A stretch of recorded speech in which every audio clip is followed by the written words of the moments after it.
Hi ಎಲ್ಲರಿಗೂ ನಮಸ್ಕಾರ. Welcome back to our YouTube channel.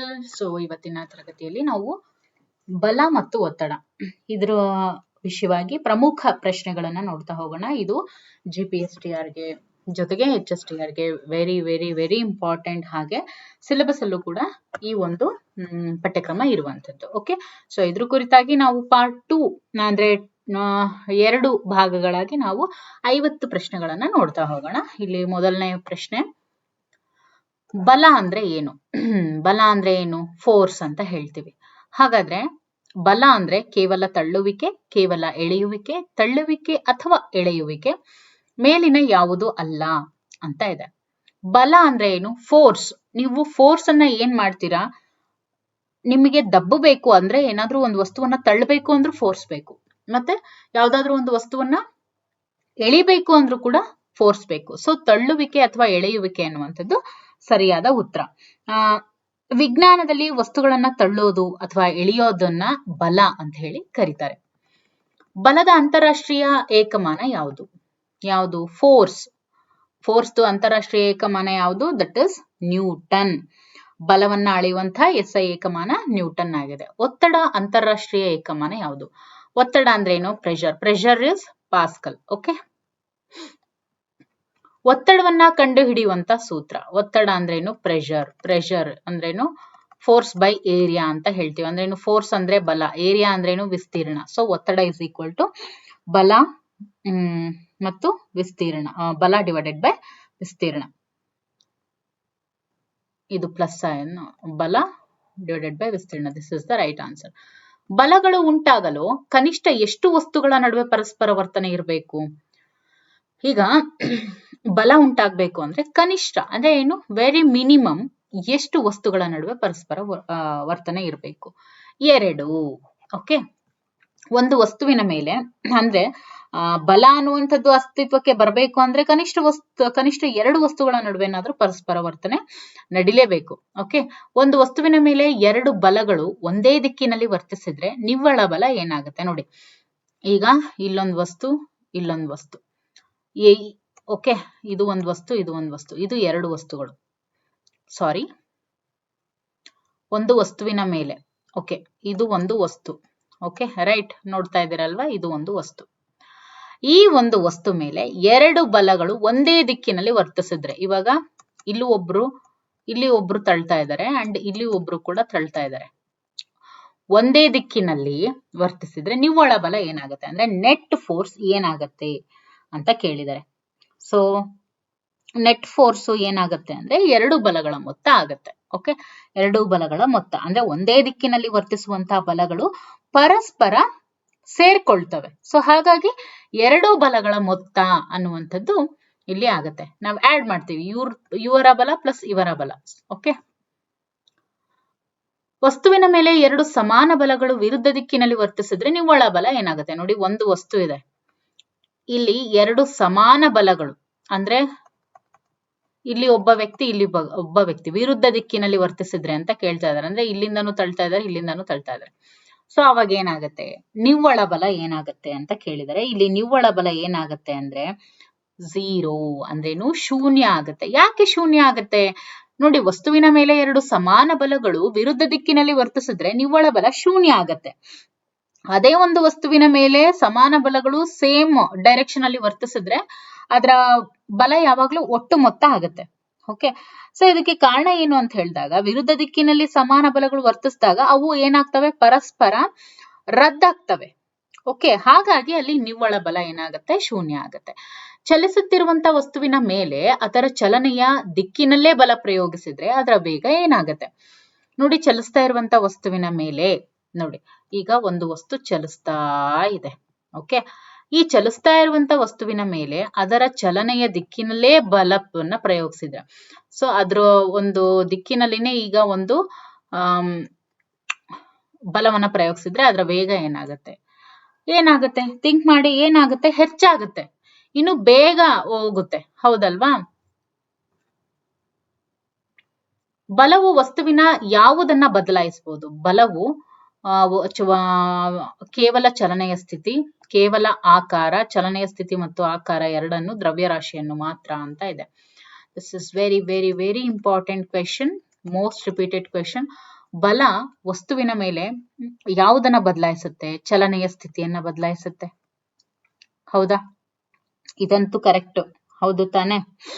ಜೊತೆಗೆ ಇಲ್ಲೇನಾಗುತ್ತೆ, ಆಕಾರವನ್ನು ಕೂಡ ಅದು ಬದಲಾಯಿಸುತ್ತೆ. ಸೊ ಹಾಗಾಗಿ ಚಲನೆಯ ಸ್ಥಿತಿ ಮತ್ತು ಆಕಾರ. ಕೆಲವೊಂದ್ಸತಿ ಏನ್ ಥಿಂಕ್ ಮಾಡ್ತಾರೆ ಅಂದ್ರೆ ಚಲನೆಯ ಸ್ಥಿತಿ ಮಾತ್ರ ಅಂತ ಅನ್ಕೋತಾರೆ, ಬಟ್ ದಟ್ ಇಸ್ ರಾಂಗ್. ಚಲನೆಯ ಸ್ಥಿತಿ ಮತ್ತು ಆಕಾರ. ಓಕೆ, ನೋಡಿ, ಬಲ ಅನ್ನುವಂಥದ್ದು ಒಂದು ವಸ್ತುವಿನ ವೇಗ, ದಿಕ್ಕು ಮತ್ತು ಅದರ ಆಕಾರವನ್ನ ಬದಲಾಯಿಸುವಂತ ಸಾಮರ್ಥ್ಯವನ್ನ ಹೊಂದಿದೆ. ಸೊ ಹಾಗಾಗಿ ನೆನ್ಪಿಟ್ಕೊಳ್ಳಿ, ಫೋರ್ಸ್ ಅಂದ್ರೇನು? ಬಲ. ಬಲ ಅನ್ನುವಂಥದ್ದು ಏನೆಲ್ಲವನ್ನ ಬದಲಾಯಿಸಬಹುದು ಅಂತ ಅಂದ್ರೆ ಒಂದು ವಸ್ತುವಿನ ವೇಗ. ಓಕೆ, ಒಂದು ವಸ್ತುವಿನ ವೇಗ, ಜೊತೆಗೆ ಅದರ ಒಂದು ದಿಕ್ಕು ಅಂದ್ರೆ ಡೈರೆಕ್ಷನ್, ಮತ್ತು ಜೊತೆಗೆ ಆಕಾರ. ಸೊ ಇಲ್ಲಿ ವೇಗ ಮತ್ತೆ ದಿಕ್ಕು, ಆಕಾರ, ಇವು ಮೂರನ್ನು ತಲೆನಲ್ಲಿ ಇರಬೇಕು. ರಬ್ಬರ್ ಬ್ಯಾಂಡ್ ಅನ್ನ ಎಳೆದಾಗ ಬಲದ ಯಾವ ಪರಿಣಾಮ ಕಂಡು ಬರುತ್ತೆ? ನಾವು ರಬ್ಬರ್ ಬ್ಯಾಂಡ್ ಅನ್ನ ಅಪೋಸಿಟ್ ಡೈರೆಕ್ಷನ್ ಅಲ್ಲಿ ಎಳಿತೀವಿ. ಓಕೆ, ಬಲದ ಯಾವ ಪರಿಣಾಮ ಕಂಡು ಬರುತ್ತೆ ಅಂದ್ರೆ ಅದು ಆಕಾರದ ಪರಿಣಾಮ. ಅಂದ್ರೆ ರಬ್ಬರು ಇಷ್ಟಿದ್ದು ಇಷ್ಟು ಎಕ್ಸ್ಟೆಂಡ್ ಆಗುತ್ತೆ. ಸೊ ಇದ್ರ ಆಕಾರ ಏನಾಯ್ತು? ಬದಲಾವಣೆ ಆಯ್ತು. ಸೊ ಹಾಗಾಗಿ ಏನ್ ಹೇಳ್ಬೋದು ನಾವು? ಅಲ್ಲಿ ಆಕಾರದ ಬದಲಾವಣೆ ಆಯ್ತು. ಆಕಾರ ಜೊತೆಗೆ ಗಾತ್ರದ ಬದಲಾವಣೆ ಕೂಡ ಇಲ್ಲಿ ಉಂಟಾಯ್ತು. ಇನ್ನು ನಾವು ಸ್ನಾಯುಗಳನ್ನ ಬಳಸಿ ಬಕೆಟ್ ಎತ್ತುವುದು ಯಾವ ಬಲಕ್ಕೆ ಉದಾಹರಣೆ? ಯಾವ ಬಲಕ್ಕೆ ಉದಾಹರಣೆ? ಅದು ಸ್ನಾಯು ಬಲಕ್ಕೆ ಉದಾಹರಣೆ, ಹೌದಲ್ವಾ? ಇನ್ನು ಸ್ನಾಯು ಬಲವು ಯಾವ ರೀತಿಯ ಬಲವಾಗಿದೆ? ಸ್ನಾಯು ಬಲ ಯಾವ ರೀತಿಯ ಬಲ ಅಂದ್ರೆ ಅಸಂಪರ್ಕ ಬಲ, ಸಂಪರ್ಕ ಬಲ, ಕಾಂತೀಯ ಬಲ, ಸ್ಥಾಯಿ ವಿದ್ಯುತ್ ಬಲ ಅಂತ ಇದೆ. ಸ್ನಾಯು ಬಲ ಅಂದ್ರೆ ಏನು? ಅದು ಇಲ್ಲೇ ನೋಡಿ, ಮೇಲೆ ಇದೆ. ಏನಂತ? ಸ್ನಾಯುಗಳನ್ನ ಬಳಸಿ ಬಕೆಟ್ ಎತ್ತೋದು. ಸೊ ಇಲ್ಲೇನು? ಸಂಪರ್ಕ ಉಂಟಾಗಿದೆ. ಸೊ ಹಾಗಾಗಿ ಇದು ಸಂಪರ್ಕ ಬಲ.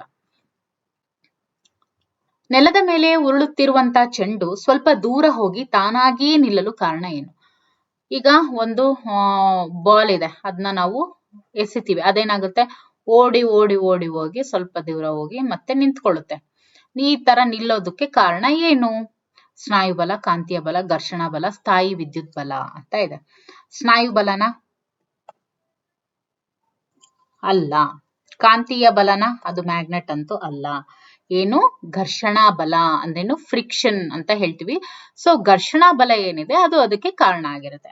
ಅಂದ್ರೇನು? ನೆಲ ಮತ್ತು ಚೆಂಡಿನ ಮೇಲ್ಮೈಗಳ ನಡುವಿನ ಘರ್ಷಣಾ ಬಲ ಅದು ಚೆಂಡಿನ ಚಲನೆಯನ್ನ ವಿರೋಧಿಸಿ ಅದು ನಿಲ್ಲುತ್ತೆ. ಸೊ ಹಾಗಾಗಿ ಇಲ್ಲಿ ಘರ್ಷಣಾ ಬಲ ಏನಿದೆ, this is the right answer. ಇನ್ನು ಮುಂದಿನ ಪ್ರಶ್ನೆ ನೋಡ್ತಾ ಹೋಗೋಣ. ಘರ್ಷಣಾ ಬಲವು ಯಾವಾಗಲೂ ಚಲನೆಯ ಯಾವ ದಿಕ್ಕಿನಲ್ಲಿ ವರ್ತಿಸುತ್ತೆ ಅಂತ ಇದೆ. ಅದು ಯಾವಾಗ್ಲೂ ಕೂಡ ಚಲನೆಯ ವಿರುದ್ಧ ದಿಕ್ಕಿನಲ್ಲಿನೇ ಅದು ವರ್ತಿಸೋದು. ಇದನ್ನ ಚೆನ್ನಾಗಿ ನೆನ್ಪಿಟ್ಕೊಳ್ಳಿ. ಘರ್ಷಣಾ ಬಲ ಯಾವಾಗ್ಲೂ ಚಲನೆಯ ವಿರುದ್ಧ ದಿಕ್ಕಿನಲ್ಲಿನೇ ಅದು ವರ್ತಿಸೋದು, ಆಪೋಸಿಟ್ ಆಗಿನೇ ಅದು ವರ್ಕ್ ಮಾಡೋದು. ಓಕೆ, ಘರ್ಷಣಾ ಬಲ ಯಾವಾಗ್ಲೂ ವಸ್ತುವಿನ ಚಲನೆಯನ್ನ ವಿರೋಧಿಸುತ್ತೆ. ಅದು ಆದ್ರಿಂದ ಅದು ವಿರುದ್ಧ ದಿಕ್ಕಿನಲ್ಲಿ ಇರುತ್ತೆ. ಸೊ ಅದು ವಿರುದ್ಧ ದಿಕ್ಕಿನಲ್ಲಿ ಇರೋದಕ್ಕೆ ಕಾರಣ ಏನು ಅಂದ್ರೆ ಅದು ವಸ್ತುವಿನ ಚಲನೆಯನ್ನ ವಿರೋಧಿಸುತ್ತೆ. ಹಾಗಾಗಿ ಇನ್ನು ಅಯಸ್ಕಾಂತವು ಕಬ್ಬಿಣದ ಮೊಳೆಗಳನ್ನ ಆಕರ್ಷಿಸುವುದು ಯಾವ ಬಲ? ಈಗ ಅಯಸ್ಕಾಂತ ಏನಿದೆಯಲ್ಲ, ಒಂದು ಮ್ಯಾಗ್ನೆಟ್ ಒಂದು ಮೊಳೆಯನ್ನ ಹಂಗೆ ಟಪುಕ್ ಅಂತ ಏನ್ ಮಾಡುತ್ತೆ? ಅಟ್ರಾಕ್ಟ್ ಮಾಡುತ್ತೆ. ಇದಕ್ಕೆ ಕಾರಣ ಏನು ಅಂದ್ರೆ ಕಾಂತೀಯ ಬಲ, ಹೌದಲ್ವಾ? ಇನ್ನು 16ನೇ ಪ್ರಶ್ನೆಯನ್ನ ನೋಡ್ತಾ ಹೋಗೋಣ. ಕಾಂತೀಯ ಬಲವು ಯಾವ ರೀತಿಯ ಬಲಕ್ಕೆ ಉದಾಹರಣೆ? ಸಂಪರ್ಕ ಬಲ, ಅಸಂಪರ್ಕ ಬಲ, ಘರ್ಷಣಾ ಬಲ, ಸ್ನಾಯು ಬಲ. ಅದೇನು?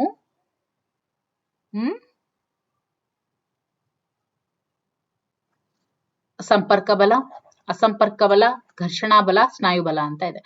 ಕಾಂತೀಯ ಬಲವು ಯಾವ ರೀತಿಯ ಬಲಕ್ಕೆ ಉದಾಹರಣೆ? ನೋಡಿ, ಈಗ ಇಲ್ಲಿ ಒಂದು ಮ್ಯಾಗ್ನೆಟ್ ಇದೆ, ಇಲ್ಲಿ ಒಂದು ಮೊಳೆ ಇದೆ. ಓಕೆ, ಅಥವಾ ಇನ್ನೂ ಯಾವುದೇ ಒಂದು ಸ್ಟೀಲ್ ಅಥವಾ ಕಬ್ಬಿಣದ ವಸ್ತು ಇದೆ ಅಂತ ಇಟ್ಕೊಳ್ಳಿ. ನೀವು ಸ್ವಲ್ಪ ದೂರದಲ್ಲಿ ಇಟ್ಕೊಂಡ್ರು ಸಾಕು, ಅಲ್ಲಿ ಏನಾಗುತ್ತೆ? ಬಲ ಆಕರ್ಷಣೆ ಆಗುತ್ತೆ. ಅಂದ್ರೆ ಸಂಪರ್ಕಕ್ಕೆ ಬರದೇ ಹೋದ್ರೂ ಕೂಡ ಅಲ್ಲಿ ಬಲ ಉಂಟಾಗುತ್ತೆ. ಸೊ ಹಾಗಾಗಿ ಇದಕ್ಕೆ ಸರಿಯಾದಂತ ಉತ್ತರ ಯಾವುದು? ಅಸಂಪರ್ಕ ಬಲ is the right answer. Okay,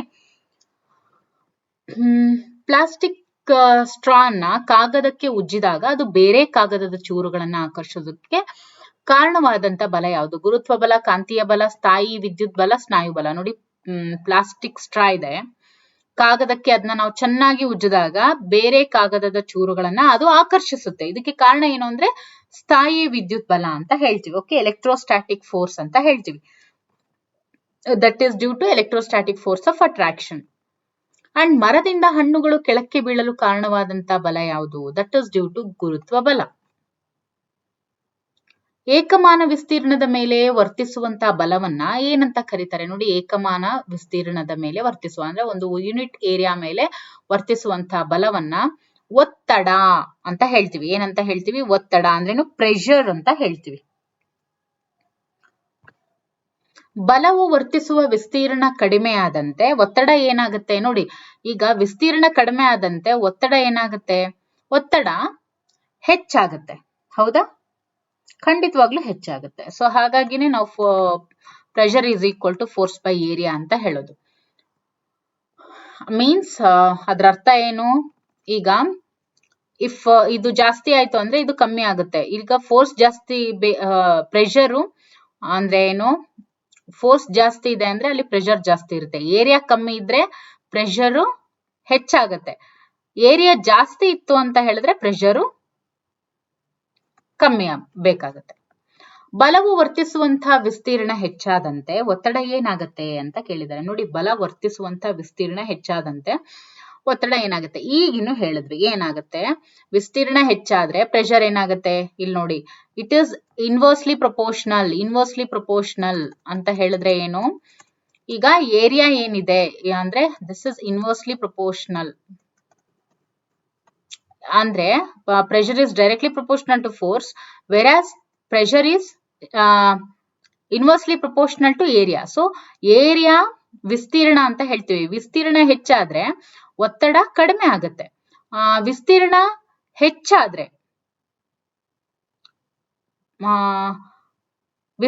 ಹೆಚ್ಚಾದ್ರೆ ಒತ್ತಡ ಕಡಿಮೆ ಆಗುತ್ತೆ. ಅದೇ ವಿಸ್ತೀರ್ಣ ಕಡಿಮೆ ಇತ್ತು ಅಂದ್ರೆ ಪ್ರೆಷರ್ ಅನ್ನೋದು ಜಾಸ್ತಿ ಬೇಕಾಗುತ್ತೆ. ಸೊ ಇವಾಗ ನಿಮ್ಗೆ ಉತ್ತರ ಸಿಕ್ಕಿರುತ್ತೆ. ದಟ್ ಇಸ್ ವಿಸ್ತೀರ್ಣ ಹೆಚ್ಚಾದಂತೆ ಒತ್ತಡ ಕಡಿಮೆ ಆಗುತ್ತೆ. ಶಾಲಾ ಚೀಲಗಳ ಪಟ್ಟಿಗಳನ್ನ ಅಗಲವಾಗಿ ಮಾಡಿರ್ತಾರೆ. ಕಾರಣ ಏನು? ನೋಡೋದಕ್ಕೆ ಸುಂದರವಾಗಿ ಕಾಣ್ಲಿ ಅಂತನಾ? ಇಲ್ಲ. ಭುಜದ ಮೇಲಿನ ಒತ್ತಡವನ್ನ ಕಡಿಮೆ ಮಾಡಲು, ಭುಜದ ಮೇಲಿನ ಒತ್ತಡವನ್ನ ಹೆಚ್ಚಿಸಲು, ಚೀಲದ ತೂಕ ಕಡಿಮೆ ಮಾಡಲು. ಭುಜದ ಮೇಲೆ ಒತ್ತಡ ಏನಿರುತ್ತೆ ಅದು ಕಡಿಮೆ ಮಾಡೋದಕ್ಕೋಸ್ಕರ ಈ ರೀತಿ ಮಾಡಿರ್ತಾರೆ. ಇನ್ನು ಚೂಪಾದ ಚಾಕುವು ಮೊಂಡಾದ ಚಾಕುವಿಗಿಂತ ಸುಲಭವಾಗಿ ಕತ್ತರಿಸುತ್ತೆ. ಯಾಕೆ? ಇದಕ್ಕೆ ಕಾರಣ ಏನು? That is so simple. ಏನು? ಯಾಕೆ ಅಂದ್ರೆ ಚೂಪಾದ ಅಂಚು ಅಂದ್ರೆ ಏನು ತುಂಬಾ ಚೂಪಾಗಿರುತ್ತೆ ಅದು ಕಡಿಮೆ ವಿಸ್ತೀರ್ಣವನ್ನ ಹೊಂದಿರುತ್ತೆ ಅಲ್ವಾ? ಸೊ ಅವಾಗ ಹೆಚ್ಚು ಒತ್ತಡ ಉಂಟಾಗತ್ತೆ. ಸೊ ಹಾಗಾಗಿ ನಾವು ಚಾಕುವಿನಿಂದ ಸುಲಭವಾಗಿ ಕತ್ತರಿಸಬಹುದು. ಅದು ಕಡಿಮೆ ವಿಸ್ತೀರ್ಣವನ್ನ ಹೊಂದಿರೋದ್ರಿಂದ ಒತ್ತಡ ಜಾಸ್ತಿ ಆಗುತ್ತೆ, ಹಾಗಾಗಿ ತುಂಬಾ ಬೇಗ ಕಟ್ ಆಗುತ್ತೆ. ಇನ್ನು ಕಾಂಕ್ರೀಟ್ ಗೋಡೆಗೆ ಮೊಳೆ ಹೊಡೆಯಲು ಮೊಳೆಯ ತುದಿ ಹೇಗಿರ್ಬೇಕು ನೋಡಿ. ಇವಾಗ ಕಾಂಕ್ರೀಟ್ ಗೋಡೆ ಇದೆ, ಅದಕ್ಕೆ ನಾವು ಮೊಳೆ ಹೊಡಿಬೇಕು ಅಂದ್ರೆ ಮೊಳೆ ತುದಿ ಹೆಂಗಿರ್ಬೇಕು? ತುಂಬಾ ಚೂಪಾಗಿ ಇರ್ಬೇಕು. ಇನ್ನು 25ನೇ ಪ್ರಶ್ನೆ, ಒಂಟೆಯು ಮರಳಿನಲ್ಲಿ ಸುಲಭವಾಗಿ ನಡೆಯಬಲ್ಲದು. ಯಾಕೆ? ಅದರ ಪಾದಗಳು ಚಿಕ್ಕದಾಗಿದೆ ಅಂತನ? ಅಲ್ಲ, ಅದರ ಪಾದಗಳು ಅಗಲವಾಗಿದ್ದು ಮರಳಿನ ಮೇಲೆ ಕಡಿಮೆ ಒತ್ತಡ ಬೀಳುತ್ತೆ, ಅದು ಮರಳಿನ ಮೇಲೆ ಹೆಚ್ಚು ಬಲ ಹಾಕುತ್ತೆ, ಅದು ಮರಳಿನ ಮೇಲೆ ಘರ್ಷಣೆ, ಅದಕ್ಕೆ ಮರಳಿನ ಮೇಲೆ ಘರ್ಷಣೆ ಇರುವುದಿಲ್ಲ ಅಂತ ಇದೆ. ಸೊ ಇದಕ್ಕೆ ಸರಿಯಾದಂತ ಉತ್ತರ ಏನು ಅಂತ ಹೇಳಿದ್ರೆ ಅದರ ಪಾದಗಳು ಅಗಲವಾಗಿರುತ್ತೆ. ಈಗ ನೀವು ಒಂದು ಒಂಟೆ ನೋಡಿದೀರಾ ಅಂತ ಹೇಳಿದ್ರೆ ನೋಡಿ, ಒಂಟೆಯ ಕಾಲು ಯಾವಾಗ್ಲೂ ಅಗಲ ಇರುತ್ತೆ. ಓಕೆ, ಒಂಟೆಯ ಕಾಲು ತುಂಬಾನೇ ಅಗಲ ಇರುತ್ತೆ. ಸೊ ಆ ರೀತಿ ಅಗಲವಾಗಿದ್ದಾಗ ಮರಳಿನ ಮೇಲೆ ಕಡಿಮೆ ಒತ್ತಡ ಬೀಳುತ್ತೆ. ಓಕೆ, ಹಾಗಾಗಿ ಅದು ಸುಲಭವಾಗಿ ನಡೆಯಬಲ್ಲದು.